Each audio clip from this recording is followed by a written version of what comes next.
Hello everyone, मेरा नाम है आशीष और आपका स्वागत है मेरे चैनल एग्ज़ाम इंट्रो में।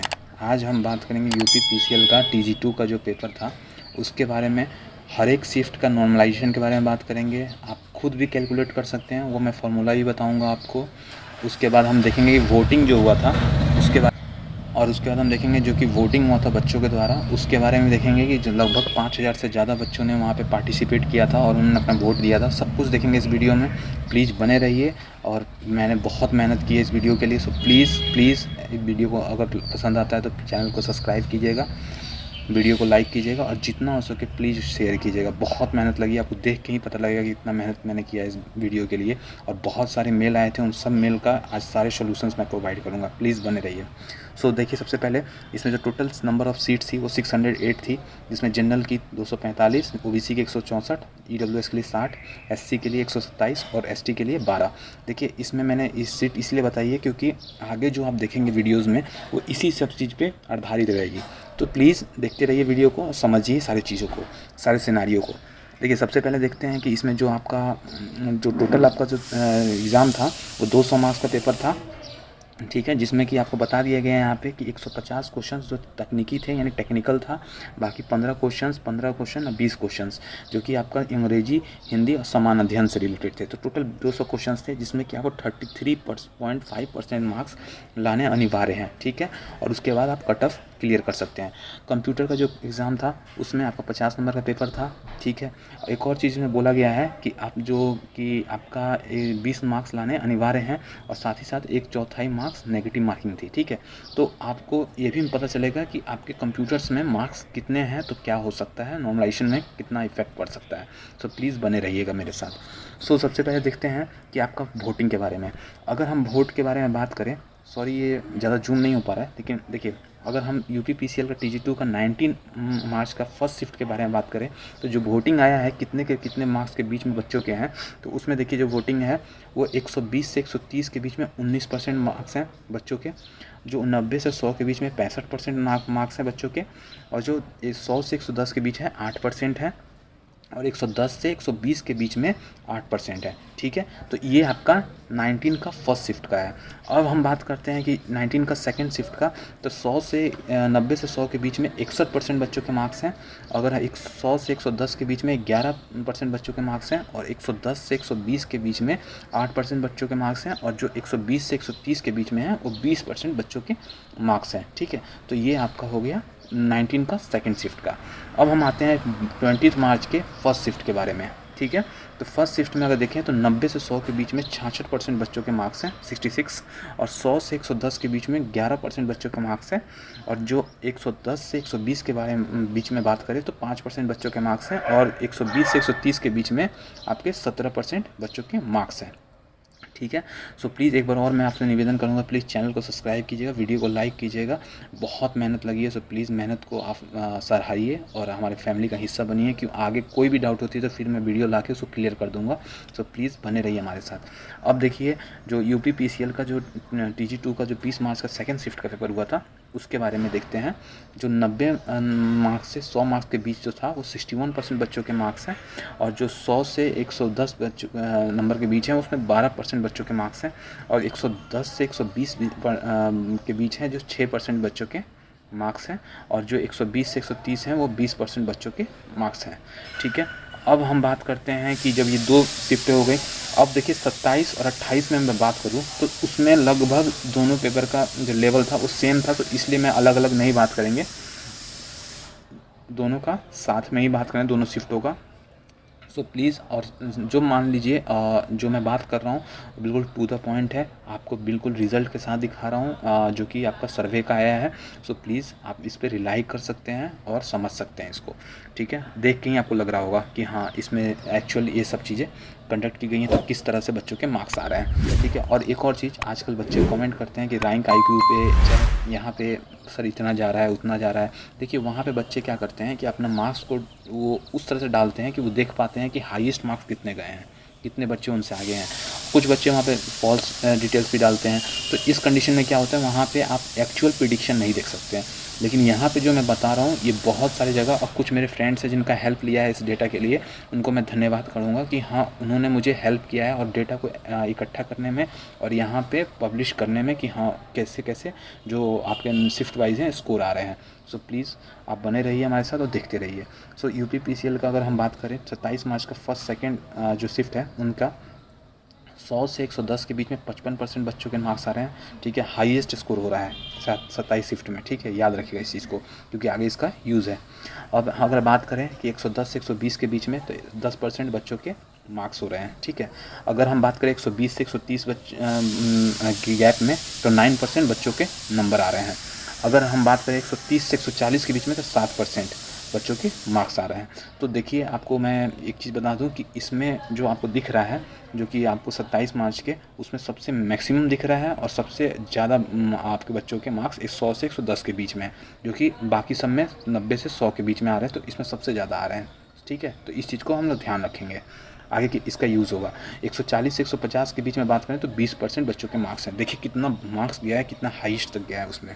ठीक है, तो अब देखते हैं यूपी पीसीएल का TG2 का 28 शिफ्ट का फर्स्ट सेकंड शिफ्ट के बारे में। ठीक है, तो इसमें देखें 100 से 110 के बीच में 53% बच्चों के मार्क्स हैं। ठीक है, अगर 110 से 120 के बीच में बात करें तो 9% बच्चों के मार्क्स हैं। 120 से 130 के बीच में बात करें तो 100% बच्चों के मार्क्स हैं। अब 10% सॉरी, 130 से 140 के बीच में बात करें तो 8% बच्चों के मार्क्स आ रहे हैं। ठीक है, अगर हम 140 से 150 के बीच में बात करें तो 19% बच्चों के मार्क्स आ रहे हैं। ठीक है, बाकी सब शिफ्टों में देखा होगा आपने 140 से ऊपर मैंने डाला नहीं क्योंकि मुझे पता था उसमें नहीं आएंगे पेपर का लेवल देख के। तो आई थिंक आपको सब कुछ क्लियर हो गया होगा अभी तक के शिफ्ट के हिसाब से, आपको भी अपनी शिफ्ट का अंदाज़ा लग गया होगा इसमें। अब हम बात करते हैं कि नॉर्मलाइजेशन का क्या फंडा रहने वाला है उसके बारे में। देखिए कंप्यूटर का नॉर्मलाइजेशन के बारे में मैं यही क्लियर कर दूं क्योंकि आगे जो क्लियर करूंगा मैं वो आपका जो टेक्निकल और जो बाकी सब कुछ है जो 200 नंबर का पेपर है उसके बारे में हम बात करेंगे। तो अभी कंप्यूटर के बारे में बात करते हैं। देखिए कंप्यूटर के बारे में आप ध्यान रखिएगा कि आपका अगर 16 से 17, ठीक है 18, 16 बहुत रेयर हो जाता है कि इस पर आपको क्लियरेंस मिले वहाँ पे। 17 से ऊपर अगर है या 17 है आपका तो आप समहाउ क्लियर कर जाइएगा। ठीक है, वो आपके लिए बड़ा इशू नहीं होगा कंप्यूटर। तो इसके लिए ध्यान मत रखिए कि कौन से शिफ्ट में था क्या नहीं था। आपको एवरेज क्योंकि 50 नंबर पेपर में आप एक्सपेक्ट नहीं कर सकते नॉर्मलाइजेशन का ज़्यादा इफेक्ट। ठीक है, तो प्लीज़ इसके लिए ध्यान रखिएगा कि आपका 17 है तो आप क्वालिफाई ईजिली कर जाएंगे। ठीक है, 16 है तो थोड़ा डाउटफुल हो जाता है। तो आई थिंक आपको समझ में आ गया होगा। लेकिन अगर हम बात करें सेकंड पेपर के बारे में तो उसके बारे में हम अभी नीचे बात करेंगे उसके फार्मूला के साथ। ठीक है, तो प्लीज़ बने रहिए हमारे साथ। देखिए अब हम बात करते हैं इसमें फार्मूला का। ठीक है, अब यहाँ पे नॉर्मलाइजेशन का एक जो फार्मूला आपको बताया जाता है S2/S1 x एवरेज और y एवरेज। ठीक है, अब हम बताते हैं कि y जो है यहाँ पे ये बेस शिफ्ट है। अब बेस शिफ्ट क्या होता है आप पूछेंगे। देखिए बेस शिफ्ट वो होता है जिसमें कि ज़्यादा वेरिएशंस नहीं देखने को मिलते हैं। ठीक है, वहाँ पे हाई स्कोरिंग भी होता है। वो इससे भी आप समझ सकते हैं कि वो हाई स्कोरिंग भी होता है, वहाँ ज़्यादा वेरिएशंस देखने को नहीं मिलते हैं। ठीक है, वो बेस शिफ्ट वो बोला जाता है। वाई एवरेज क्या होता है कि एवरेज जो आपका निकल के आ रहा है, जैसे कोई भी शिफ्ट का एवरेज क्या आ रहा है कि आपका मान लीजिए मैंने आपको वोटिंग कराया तो उसमें एवरेज कितने बच्चों के मतलब सबसे ज़्यादा मार्क्स आ रहे हैं, तो वो एक एवरेज लिया जाता है। ठीक है, उस शिफ्ट के लिए। ठीक है, मान लीजिए कि आपका 20 का पेपर है तो 20 के पेपर में देखिएगा एवरेज मार्क्स अभी मैंने वोटिंग कराया था कि किसी के 120 आ रहे हैं, किसी के 140 आ रहे हैं, किसी के 150 आ रहे हैं। तो एवरेज क्या आ रहा है बच्चों का, क्योंकि 19% बच्चों के आ रहे हैं, किसी में 55% बच्चों के आ रहे हैं 110 के आसपास। तो इस कंडीशन में क्या होता है कि एवरेज जो होता है वो एक नंबर आ जाता है जो कि आपको मैं दिखाऊँगा। ठीक है, अभी दिखाऊँगा मैं उसको आगे। ठीक है, तो यहाँ पर उसका यूज़ करेंगे और एक्स यूज़ करेंगे, ये आपका रॉ मार्क्स, आपका खुद का भी रॉ मार्क्स क्या आ रहा है इंडिविजुअल स्कोर। उसके S2/S1 होता है शिफ्ट का। अगर मान लीजिए शिफ्ट में ये जा रहा है आपके मार्क्स और शिफ्ट 2 में ये जा रहा है एवरेज, तो उसका डिवाइडेशन करके आपका जो आता है वो हम कैलकुलेट करते हैं। देखिए थोड़ा सा कैलकुलेशंस में मिस्टेक हो सकता है क्योंकि इस चीज़ों में जो मतलब थोड़ा सा मतलब बहुत एहतियात बरता गया है, लेकिन फिर भी कुछ 0.9 ऐसे कुछ करके थोड़ा सा प्रॉब्लम हो सकता है। 9.0.03 बोलिएगा आप, इतना होना चाहिए डिवाइड करने पे, लेकिन 0.9 आपने लिखा है तो इतना ज़्यादा वेरिएशंस उसमें देखने को नहीं मिलेगा आप जब नॉर्मलाइजेशन उसमें निकालेंगे तो। ठीक है, लेकिन जब आपका बात किया था बहुत सारी जगहों पे 3 डिजिट में भी चला जाता है आपका कट ऑफ, सो वहाँ पे ये इम्पैक्ट देखने को मिल सकता है। तो इतना मैं प्रिडिक्ट नहीं कर पाऊँगा इतना सटीक लेकिन हाँ, जो आपका नॉर्मलाइजेशन होगा, जो फंडा होगा, जो आपका कट ऑफ होगा, बिल्कुल सटीक दिखेगा। ठीक है, तो प्लीज़ बने रहिए। तो देखिए, सबसे पहले बात करते हैं आपका एसडी का मतलब होता है स्टैंडर्ड डेविएशन। ठीक है, तो इसके बारे में आपको पता होना चाहिए।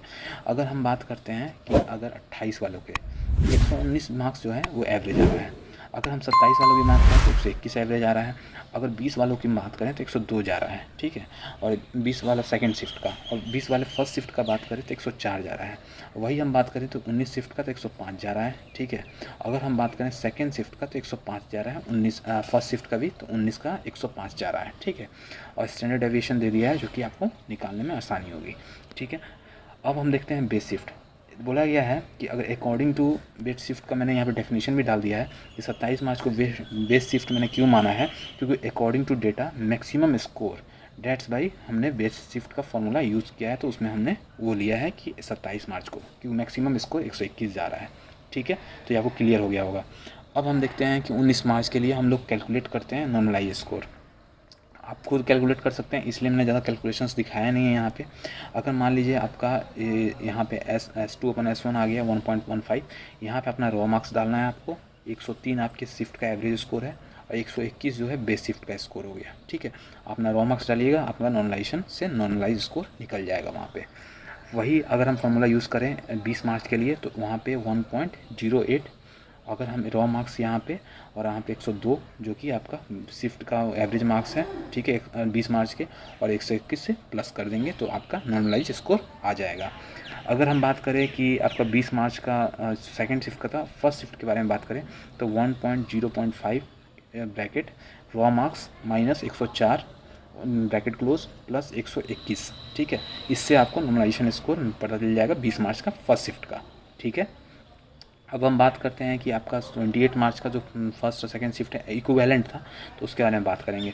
तो नॉर्मलाइजेशन में 0.93, इसमें ये थोड़ा बहुत कम मतलब इंक्रीज़ होगा मार्क्स, ज़्यादा नहीं इंक्रीज़ नहीं होने वाला है। ठीक है, तो 0.93 और उसके बाद bracket raw marks minus 119 bracket close plus 121। ठीक है, बहुत कम इंक्रीज़ होगा, मैंने अभी आपको क्लियर कर दिया है, तो प्लीज़ इसमें ज़्यादा आप माथा मत मारिएगा। ठीक है, अब हम देखते हैं 27 मार्च। 27 मार्च में ज़्यादा फ़र्क नहीं पड़ने वाला है, क्योंकि बेस शिफ्ट में तभी लिया जाता है जब उसमें ज़्यादा फ़र्क नहीं पड़ता है। तो उसमें मुश्किल से इंक्रीज़ किया ना तो 3 नंबर बहुत ज़्यादा इंक्रीज़ करेगा। तो ठीक है, 27 मार्च में, तो इसके लिए आप इंश्योर रहिए, ये मैं गारंटी के साथ कह रहा हूँ। ठीक है, डेटा है और सब कुछ है, दोस्तों से बात हुई है जिन्होंने डेटा प्रोवाइड किया है, कुछ मैंने भी इकट्ठा किया है।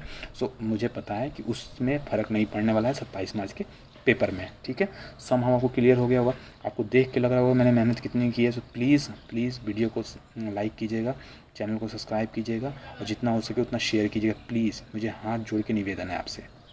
ठीक है, अब हम देखते हैं कि जो पोस्ट वाइज देखते हैं। देखिए 2018 में जो सीटें थी उसका कट ऑफ किया गया था, उसके हिसाब से मैं कट ऑफ बता रहा हूँ और ये नॉर्मलाइज स्कोर पे है। ठीक है, तो प्लीज़ आप उसके लिए ध्यान रखिएगा। 2018 में 2700 प्लस वैकेंसीज थी, तो इसीलिए उसका मैं कट ऑफ बहुत कम गया था। इसमें 608 है, तो इसका असर दिखेगा आपको। इसीलिए मैंने पहले बताया था आपको कि आप वहाँ पे देख लीजिए कि कितने कितने शिफ्ट कितने कैटेगरी वाइज शिफ्ट जो कि आपका दिया गया हुआ है, जो कि आपको सीट प्रोवाइड की गई है वो कितने कितनी दी गई है कैटेगरी वाइज। ठीक है, इसीलिए मैंने बताया था आपको। अब देखिए 2018 का कंपैरिजन मैंने आपको साइड टू साइड कर दिया है, जिससे कि आपको ईजी होगा समझने में। अगर हम बात करते हैं जनरल कैटेगरी से 2018 का, तो 128 गया था जनरल कैटेगरी का, और इस बार 130 से 135 के आसपास ही समझिएगा। ठीक है, तो उतना जा सकता है। ठीक है, जो जनरल कैटेगरी का। ओबीसी की बात करें तो 105 जो गया था, और इस बार 124 से 128 जा सकता है। ठीक है, इसमें मिड में ही समझिएगा, जिसमें कि जनरल का समझ लीजिए 133 के आसपास, और इसमें समझ लीजिए 126 या 127 के आसपास। ठीक है, सो इसमें ईडब्ल्यूएस की बात करते हैं, ईडब्ल्यूएस था नहीं 2018 में, तो उसमें जो अभी की बात करें तो 120 से 126 के बीच जाने के चांसेस हैं। ठीक है, और अगर हम बात करें एससी का तो 67 गया था, जो कि इस बार 107 से 114 के बीच रहने के चांसेस हैं। अगर हम एसटी की बात करें तो 72 गया था, तो इस बार 102 से 108 के बीच रहने के चांसेस हैं। जो मैंने कटअप बताया है, जो मैंने प्रिडिक्शन किया है, प्लीज़ इस पर आप रिलाई कर सकते हैं। बहुत बड़ा मतलब आपका अमाउंट ऑफ बच्चों का सर्वे लिया गया है, तब जाके ये आया है। तो प्लीज़ इस पर आप विश्वास कर सकते हैं, अगर आपको खुद समझ में आ रहा होगा। मैंने सारे डेटा आपको क्लियर कर दिया है। अब देखते हैं कि अब मान लीजिए कि रिज़ल्ट डेट क्या रह सकता है। अगर इतना कुछ देखा हमने, देखिए रिज़ल्ट डेट बिल्कुल आपके सामने है और अब ये मंथ एंड हो चुका है। अब रिज़ल्ट की प्रोसेस आपको प्रक्रिया चालू कर दी गई है।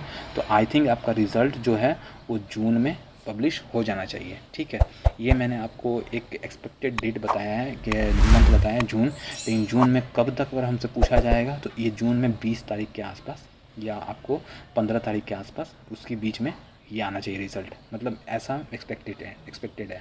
ठीक है, सो प्लीज़ अगर आपको वो वीडियो पसंद आता है तो प्लीज़ चैनल को सब्सक्राइब कीजिएगा, वीडियो को लाइक कीजिएगा और जितना हो सके उतना शेयर कीजिएगा। जो मैंने सबको डेटा दिया है अगर आप उससे सेटिस्फाइड हैं फिर भी कुछ डाउट है तो प्लीज़ कमेंट बॉक्स में ज़रूर पूछिएगा और मैं उसका जवाब दूंगा जितना जल्दी हो सके। मैं उसको प्रोवाइड करने की कोशिश करूँगा या हमारी टीम उसको आपको आंसर करेगी।